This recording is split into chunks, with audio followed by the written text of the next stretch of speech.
Hey, this is Dave DeCamp from antiwar.com. This is anti-war news for Monday, May 6th, 2024.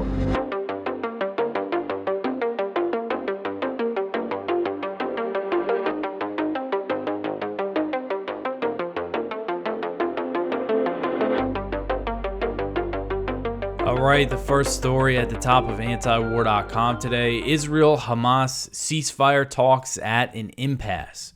So Egyptian and Qatari-mediated ceasefire talks between Israel and Hamas are expected to fail as the two sides are at an impasse. So the main obstacle is Hamas is demanding a deal to lead to a permanent ceasefire and an Israeli withdrawal from Gaza, while you have Netanyahu insisting that any truce would only be temporary.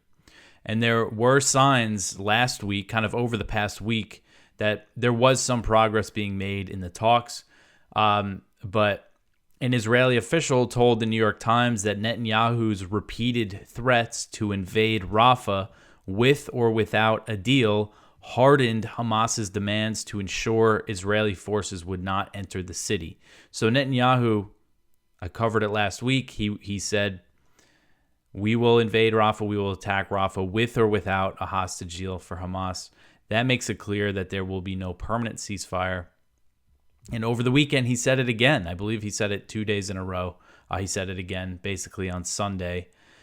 And according to, it's tough to really figure out because all the reports about this potential hostage deal that's on the table, sometimes the details are different. Sometimes the information is kind of conflicting. But from what I have gathered, the deal that was on the table would have involved Hamas releasing 33 Israeli hostages in the initial phase in exchange for a 40-day ceasefire and the release of Palestinian prisoners and some sort of commitment to work toward a longer truce. I saw some reports say a commitment to working towards a permanent ceasefire and Israeli withdrawal. Another report said a commitment to potentially work for a one-year ceasefire. And then there's other ones where it said it was just like a vague thing. So it's tough to really know. But there was some sort of, Israel conceded to agree to some sort of potential for a long ceasefire, at least. But Hamas was still insisting, for the permanent ceasefire. And maybe there was something agreeable enough that they could agree to. But then Netanyahu continued to make these threats, making it clear that there would not be any sort of permanent or long-term even ceasefire. So you had Ismail Haniyeh, the Hamas political chief who's based in Lebanon, or right now he might be in Qatar. But he accused Netanyahu of sabotaging the negotiations and said that the Israeli leader was trying to, quote, invent constant justifications for the continuation of aggression, expanding the circle of conflict, end quote.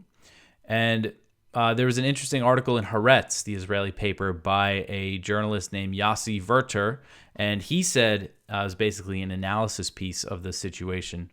And he said the same thing, that it looked like Netanyahu was sabotaging the negotiations. He said that it seemed like Netanyahu thought Hamas was going to reject Israel's proposal. If you remember, it was last Monday, that Hamas was expected to respond, but they still haven't given an official response. So he thinks Netanyahu thought they were going to reject it, and then as time went on, and it looked like they might accept it or maybe come back with a more reasonable offer than he thought, then he started kind of upping the rhetoric. I'll just read an excerpt from his article. Again, this is in Haaretz. It said, quote, Netanyahu is fleeing from a hostage deal. The closer it gets, the faster he runs to avoid it. At least twice in recent months, he has sabotaged the sensitive moves toward a deal, whether through public statements or covert messages or by curbing the mandate of the negotiating team. It was no different this time, end quote. And then on Sunday, Netanyahu again reaffirmed his goal of eradicating Hamas, which U.S. officials do not think is realistic. Netanyahu said, quote, ending the war and leaving Hamas intact, the state of Israel cannot accept that. We are not prepared to accept a situation in which the Hamas brigades come out of their bunkers, take control of Gaza again, rebuild their military infrastructure, and return to threatening the citizens of Israel, end quote. So still, again, there hasn't been an official Hamas response, but these talks are expected to break down. But you never know.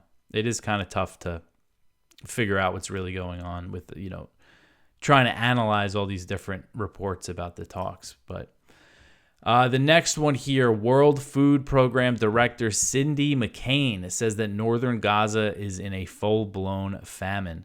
So the head of the UN's World Food Program has said northern Gaza is experiencing a full-blown famine that is moving to the south. And this is a direct result, of course, it goes without saying, a direct result of the U.S.-backed Israeli blockade and bombing campaign. So this is Cindy McCain, who's the head of the World Food Program, the WFP, and that is the widow of Senator John McCain. So it's interesting to hear her say this stuff. And this was in an interview with NBC News.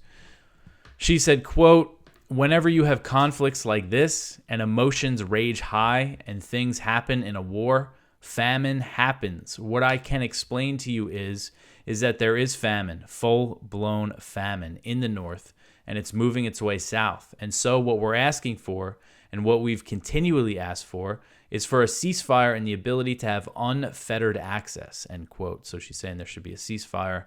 Her language is very passive, like, there's war, these things happen. It seems like she's not putting much blame on Israel, but still it's significant that we have here the head of this, the UN's World Food Program, saying that there's full-blown famine happening in northern Gaza. And humanitarian organizations have not officially declared famine, but McCain reaffirmed her view that there was already a full-blown famine when she was asked in the interview. The host asked her, said, "So you're saying, just to be clear, that you're saying there is a full-blown famine in northern Gaza based on what the World Food Program has seen on the ground?" And Cindy McCain said, yes. She said, quote, "It's horror. It's so hard to look at and it's so hard to hear," end quote. So she is the second notable aid official to say that famine is already occurring in Gaza. Last month, we had Samantha Power, the head of the U.S. Agency for International Development, USAID, said she believed famine was already occurring in parts of northern Gaza. And despite these admissions, the U.S. has continued to back the Israeli slaughter and starvation of Palestinians, and Biden is refusing to call for a ceasefire that is not attached to a hostage deal. Israel says that it's taken some steps to increase the flow of aid, but aid officials say it's not nearly enough, and it's getting there's another reason now for more restrictions on aid, which we'll get to in the next story. But and this all violates U.S. laws, as we've been talking about a lot over the past few weeks. The fact that the U.S. foreign assistance laws prohibit military aid to countries that are blocking aid shipments, and that's what Israel is clearly doing. The Biden administration is lying about it and claiming that they're not, even though they're building a pier. It's just completely ridiculous. And Gaza's health ministry, the latest numbers from them put out on Sunday is that 34,683 Palestinians have been killed since October 7th, and that includes over 14,000 children. It's unclear how many people have died due to malnutrition and starvation caused by the siege. We don't really have clear numbers on that. And this Gaza health ministry number is considered a low estimate because it doesn't include the thousands who are missing, and I don't know if it includes people who have starved to death or not. All right, so the next one here, Israel closes the Karem Abu Salem crossing after Hamas rocket attack. So this article is from Al Jazeera. Israel has closed the main crossing point for humanitarian aid to enter into Gaza after a Palestinian armed group fired rockets at a military base in southern Israel near the site, killing 3 soldiers. The Israeli military said on Sunday that it closed the Karem Abu Salem crossing, which Israel calls the Karem Shalom crossing, to aid convoys after the attack. So the Qassam brigades, which is Hamas's armed wing, said the attack targeted a group of Israeli forces in the area of the crossing and its surroundings. In a video released later, it said the rockets hit Israeli military command headquarters and mobilizations at the crossing, leaving soldiers dead and wounded. So you have Hamas's armed wing taking credit for this. And the Israeli army said that this was launched from Rafah. And if you look at Al Jazeera's live updates, it looks like Israel is really bombing Rafah. Now in response to this, they've really stepped up airstrikes. The latest numbers, and this is as of late Sunday night here in the U.S. and early Monday morning over in Gaza, the latest numbers is that at least 10 Palestinians have been killed in the Israeli bombardment of Rafah, and that number, of course, will probably go up if they're still bombing the city. So again, this is the main border crossing from Israel into Gaza that's been open, even though it hasn't been taking much aid compared to the Rafah border crossing in Egypt. This is still, a significant blow to the relief effort that's happening. So just as long as this thing goes on, things like this can happen. More restrictions on aid as people are starving to death, as people are facing famine. All right, so the next one here, U.S. weapons flow to Israel uninterrupted. So Israeli officials said on Sunday that the overall flow of U.S. weapons shipments to Israel is uninterrupted, despite a report from Axios that said the Biden administration put a hold on an ammunition shipment. So this Axios report got a whole lot of play. It says that the U.S. put a hold on an ammunition shipment to Israel, and it says apparently this is the first time this has happened. So you read that headline, you read the first paragraph or two, it sounds like the U.S. is withholding some military aid to Israel, but the article gives no reason for it, and then it kind of infers that it has something to do with Rafah, with the U.S. saying they don't want Israel to invade Rafah. It basically infers that it's the U.S. leveraging military aid, but that's not the case at all. CNN later reported the same thing, that an ammunition shipment was delayed, was put on pause, and it didn't say why, but their source did say that it had nothing to do with Israel's plans to invade Rafah and that it would not impact future weapon shipments, meaning that it doesn't reflect a change in U.S. policy at all. Yet this Axios report, again, that headline went everywhere. And you see people on Twitter or X, just taking that headline and running with it, like just these big accounts just kind of embellishing on the story, saying that the U.S. has cut off all weapons to Israel, which it just didn't happen. But this seems to just be one of these selectively leaked stories to the press to kind of give people the idea that Biden might be, cracking down on Israel, but it's just not happening. So we had that report from Axios, and then other Israeli media sites reported that Israeli officials were saying everything's flowing uninterrupted. Don't worry about it. One Israeli official told Ynet, quote, "The stream of security shipments from the U.S. to Israel is ongoing. While individual shipments might be delayed, the overall flow remains uninterrupted, and we are not aware of any policy suspending it," end quote. And then there is another source told Khan, the Israeli broadcaster, that they were not aware of any U.S. decision to reduce military support, and that don't worry, the weapons continue to flow. And what I think this delay could have something to do with Ukraine.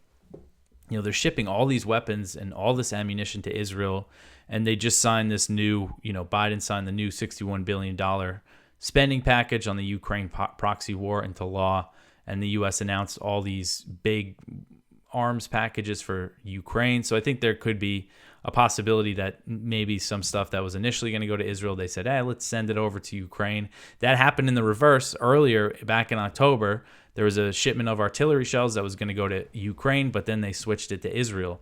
So I think it's likely it was something like that, or maybe there's a lot of reasons why a one shipment might get delayed, but they're saying nothing's changed. So it would just seem to be, I think, kind of a leak to say, both for potentially for the public consumption, so that Americans might think Biden is doing something, and then on the other hand, maybe for the hawks in the U.S., because I saw all the Israel supporters in Congress freaking out about this, like, oh, Biden's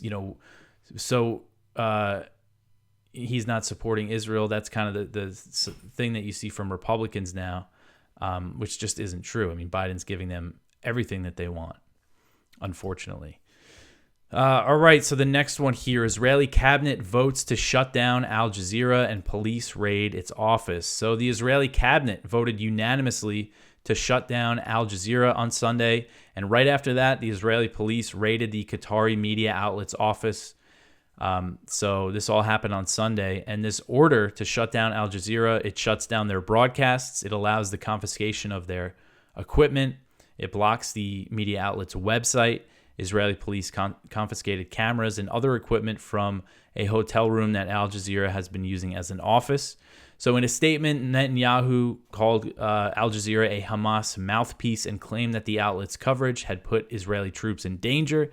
That's the claim that they are going with here. And they banned Al Jazeera based using a new law that was passed about a month ago. And it gives the Israeli government the power to ban any foreign media outlet for 45 days, and then they can, continue it for another 45 days and another 45 days for as long as they want, as far as I understand the law. So that's how they're able to do this. And this is just over Al Jazeera's coverage of Gaza, of the atrocities being committed in Gaza. That's the the so-called incitement. And we've seen the U.S. Make similar criticisms of Al Jazeera's coverage. Secretary of State Antony Blinken reportedly told Qatar to turn down the volume on Al Jazeera's coverage because it is full of anti-Israel incitement. That was reported by Axios back in October. And, of course, Israel has been targeting journalists. They've killed over 100 journalists in Gaza, including a few Al Jazeera reporters and their families. So this is all part of their crackdown on the press. And what else is here? Oh, so Al Jazeera, they put out a statement, said that they're going to try to fight it, through legal means and everything. And of course they condemned it. All right. So the next one here, dozens arrested in U.S. campuses in weekend of pro-Palestine protests. This is another article from Al Jazeera. So police have arrested at least 25 pro-Palestinian protesters and cleared an encampment at the University of Virginia as campuses across the United States brace for more turmoil during graduation ceremonies. Tensions flared at UVA's campus in Charlottesville, where protests had been largely peaceful until Saturday morning when police officers in riot gear were seen in a video moving on an encampment on the campus's lawn, cuffing some demonstrators with zip ties and using what appeared to be chemical spray. Students across the U.S. have rallied or set up tents at dozens of universities to protest the months-long war in Gaza and call on President Joe Biden, who has supported Israel, to do more to stop the bloodshed in Gaza. They also demand their schools divest from companies that support Israel's government, such as the arms suppliers. So that we have like a whole protest section in the lower section of the page, just because there's just a lot going on across the country, and now it's spreading across the world. All right, so the next one here, the U.S. is forming an anti-China squad with Japan, the Philippines, and Australia. So Bloomberg reported on Friday that the U.S. has been working to increase military cooperation with the Philippines, Japan, and Australia. This is part of its strategy against China, and that Pentagon officials are calling this grouping the Squad. Not the AOC squad. This is the squad that's going to get us into World War III with China. So the defense chiefs of the U.S., the Philippines, Japan, and Australia, they met in Hawaii on May 2nd, which is last Thursday, and they issued a joint readout of the meeting that used very harsh rhetoric against China, specifically against China's claims to the South China Sea and their claims in the South China Sea, I should say, and the East China Sea. And these are two areas where the U.S. has vowed to intervene if these maritime disputes turn into shooting wars. So very strong language. I'll read some of it. This joint readout said, quote, "The ministers and secretaries expressed serious concern about the situation in the East and South China Seas. They strongly objected to the dangerous use of Coast Guard and maritime militia vessels in the South China Sea. They reiterated serious concern over the People's Republic of China's repeated obstruction of Philippine vessels exercise of high seas freedom of navigation, and the disruption of supply lines to Second Thomas Shoal, which constitutes dangerous and destabilizing conduct, end quote. So they're talking about that shoal that the Philippines has a ship grounded on it, and it tries to resupply the ship, and China usually tries to block them. And they also vowed to increase military cooperation, including in the South China Sea. So recently, these four countries, the U.S., the Philippines, Japan, and Australia, I'll just start calling them the Squad. Recently, the Squad conducted their first four-way military exercise in the South China Sea. Very provocative toward China. So there is the two separate maritime disputes here. The South China Sea. Now, there's a bunch of overlapping claims in the South China Sea. You have Vietnam has very sweeping claims as well. Brunei and Taiwan claims all the same things as China. That's something that's people usually don't talk about. They actually drew what they call the 9-dash line that China bases its claims on. It was actually initially drawn up by Taiwan. So anyway, there's all sorts of disputes there, but the real kind of flashpoint is that China and the Philippines. You have the U.S. has said, they've made this formal, that the U.S.-Philippine Mutual Defense Treaty applies to attacks on Philippine ships, Philippine boats in the South China Sea. They've made a similar commitment for Japan over in the East China Sea. The Senkaku Islands are similar, uninhabited, very small kind of reefs that are controlled by Japan. And China's Coast Guard shows up once in a while, and they have kind of these standoffs. Haven't gotten as tense as the ones over in the South China Sea, but still, the U.S., when that happens, the U.S. says, hey, we'll go to war over these islands. So it's something I try to focus on a lot, because I think a lot of people don't realize it. And this is really heating up, it seems like, and the U.S. has been hosting. Recently you had Kishida, the Japanese prime minister, the president of the Philippines, come over, and this is something that's still going on. This buildup in the Asia, this U.S. military buildup and alliance building in Asia to prepare for this future conflict with China.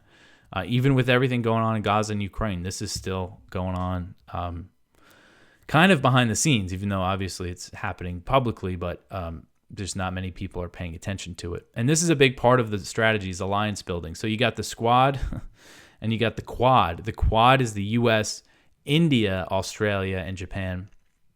They started doing joint military exercises again in 2020 after India had that clash with China at the border. And then you have AUKUS, which is the U.S., the U.K., and Australia, and I think they might bring Japan and South Korea into that as well.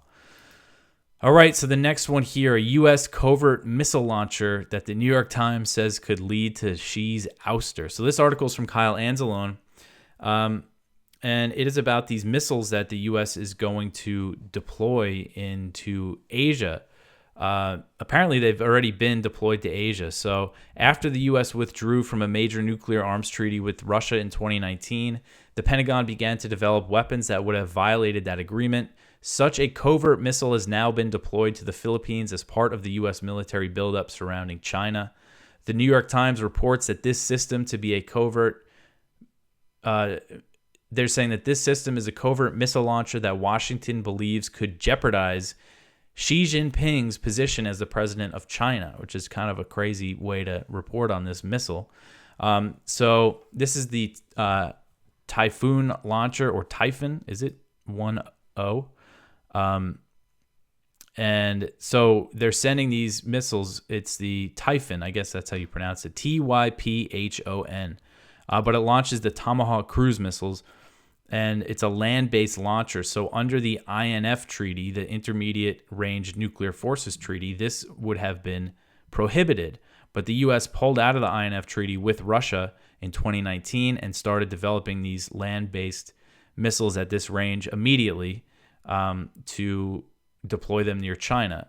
It was very clear that was kind of the point of they accused Russia of violating the treaty. They didn't try to do any sort of diplomacy to work it out. They pulled out and they started developing these missiles, and now apparently they sent them to the Philippines. And according to the New York Times, The U.S. is hoping to use these launchers to protect Taiwan from a Chinese attack, and they believe that these missiles could be enough to thwart an invasion of Taiwan and even force Xi from power if an invasion fails. So they have, again, this is what, the type of thinking and discussions that they're having. It's really crazy stuff.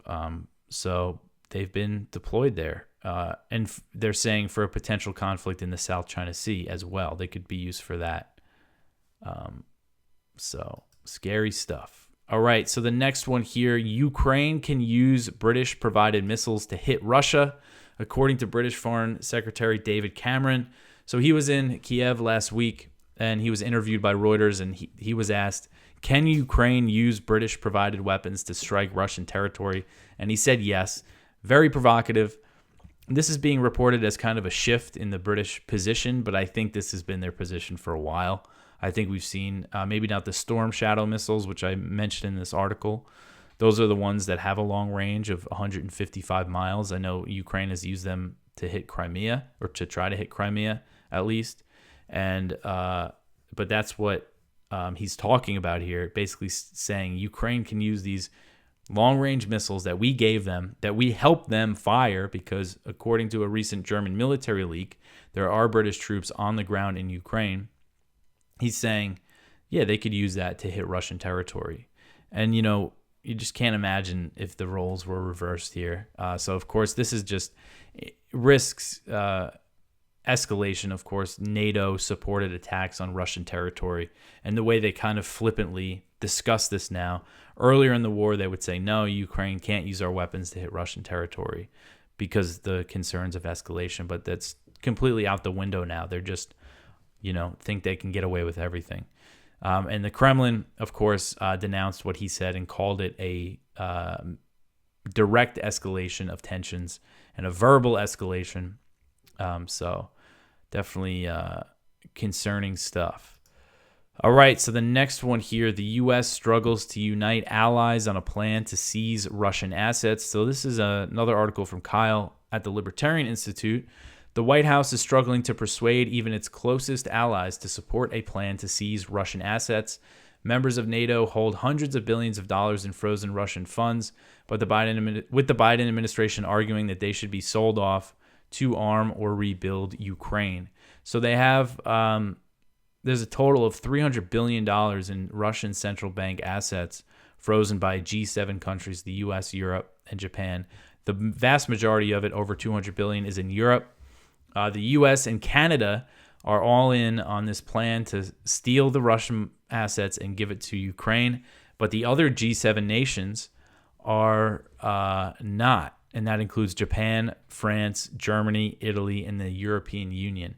They don't want to do it. And you have this report from Financial Times that Kyle quotes here is saying that U.S. officials are saying that they're not going to do it that the U.S. isn't going to do this on their own. So there is a chance that this opposition might stop this plan. And there's lots of reasons to oppose it. Retaliation is one of them. Russia's saying they could seize all sorts of Western companies that still have assets in Russia.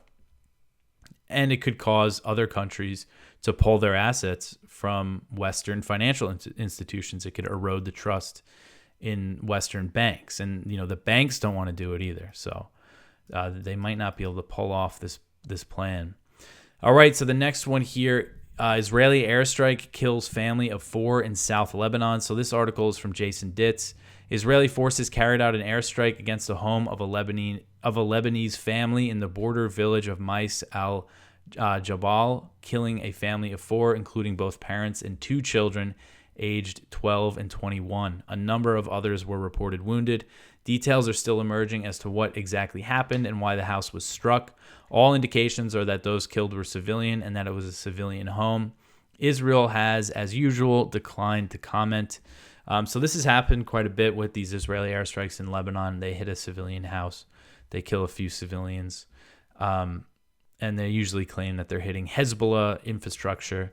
But this is just another example of how this is still going on pretty much every day. Israeli airstrikes in Lebanon, and then Hezbollah responded to the incident by firing an estimated 65 Katyusha rockets at the northern Israeli town of Kiryat Shmoma, but Israel reported that some rockets were intercepted by the Iron Dome. At least one man was reported injured in the strikes.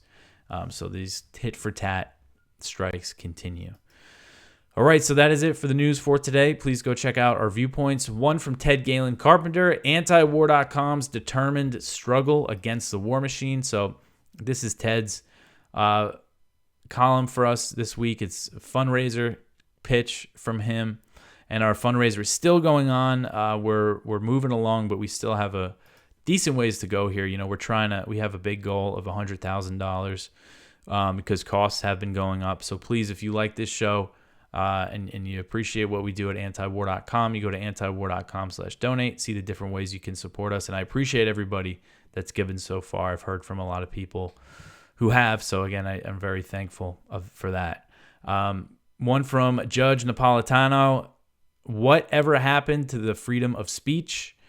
One from Jeffrey Brodsky, what the Nord Stream insurers' refusal to pay reveals about the explosions. One from Jeet here, what it takes to break Joe Biden's Zionist bubble. One from Julia Holler, as peace protests are violently suppressed, CNN paints them as hate rallies. So please go check all that out. Go check out our blog. We have good stuff over there. Go down to the lower part of the page. Usually after the weekend, we have kind of a lot of buildup. So there's a lot of stories from Gaza. Oh, happy Orthodox Easter. I know there's some Orthodox Christians who listen to this show. So happy Easter to you. For me, Sunday was the 6th Sunday of Easter, but it's happy Easter for you guys. And we have some stories about Easter in Gaza, because there is the Orthodox Church, the Greek Orthodox Church, that was actually bombed by Israeli forces, and several of the Palestinians sheltering there were killed. But we have a few stories on that, and lots of stuff in the lower part of the page.